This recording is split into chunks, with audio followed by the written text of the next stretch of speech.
Assalamualaikum warahmatullahi wabarakatuh dan salam sejahtera. Kami, wakil pensyarah daripada Kolej Vocational MUA, ingin membentangkan tentang tajuk inovasi kami iaitu Kit Rumusan 421 dalam pembelajaran abad ke-21. Untuk bahagian pertama, abstrak, Kit Rumusan 421 merupakan inovasi pembelajaran yang dibangunkan bagi membantu murid menguasai kemahiran menulis rumusan dengan lebih mudah, sistematik dan berkesan. Kit ini menggunakan pendekatan 421 iaitu untuk mengenal pasti 4 perenggan, 2 fokus dan 1 ayat pendahuluan serta 1 ayat kesimpulan untuk menghasilkan rumusan yang lengkap. Inovasi ini diperkenalkan bagi mengatasi masalah murid dalam mengenal pasti isti penting dan menyusun idea dengan tepat. Hasil pelaksanaannya menunjukkan peningkatan dalam penguasaan kemahiran menulis rumusan, keyakinan murid serta guru boleh menggunakan kit rumusan ini sebagai bahan bantu mengajar dan menjadikan proses pembelajaran lebih menarik, efektif dan berpusatkan murid. Sebagai pengenalan, Kit Rumusan 421 ialah satu inovasi pembelajaran yang direka untuk membantu murid menguasai kemahiran menulis rumusan dengan lebih mudah, cepat dan sistematik.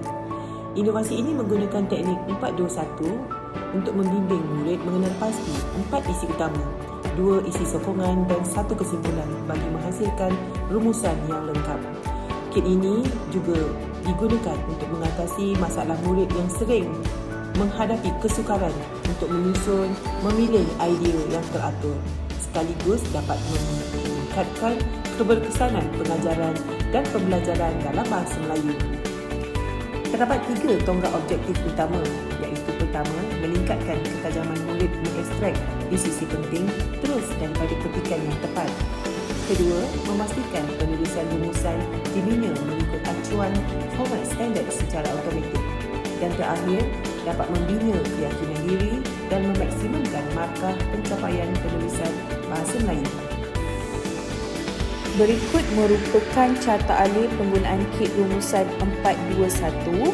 Langkah yang pertama, guru akan mengedarkan Kit Rumusan 421 dan soalan rumusan kepada para pelajar. Langkah kedua, guru akan menerangkan kaedah penggunaan Kit Rumusan 421. Langkah ketiga, guru akan membahagikan pelajar dalam kumpulan secara kolaboratif. Langkah keempat, para pelajar akan membaca petikan rumusan secara dalam kumpulan. Langkah kelima, guru akan menggunakan aplikasi putaran Wheels of Names untuk memilih pelajar menentukan tema rumusan. Langkah keenam, guru akan meminta pelajar untuk mengenal pasti 2 fokus soalan. Langkah ketujuh, guru akan memilih beberapa orang pelajar untuk mengariskan isi kepada fokus di hadapan kelas. Langkah ke-8, guru akan membimbing pelajar untuk membina ayat kesimpulan. Langkah ke-9, para pelajar akan melengkapkan petikan rumusan menggunakan strategi pembelajaran iaitu round table. Dan langkah yang terakhir ialah pelajar akan membaca petikan rumusan yang lengkap di hadapan kelas.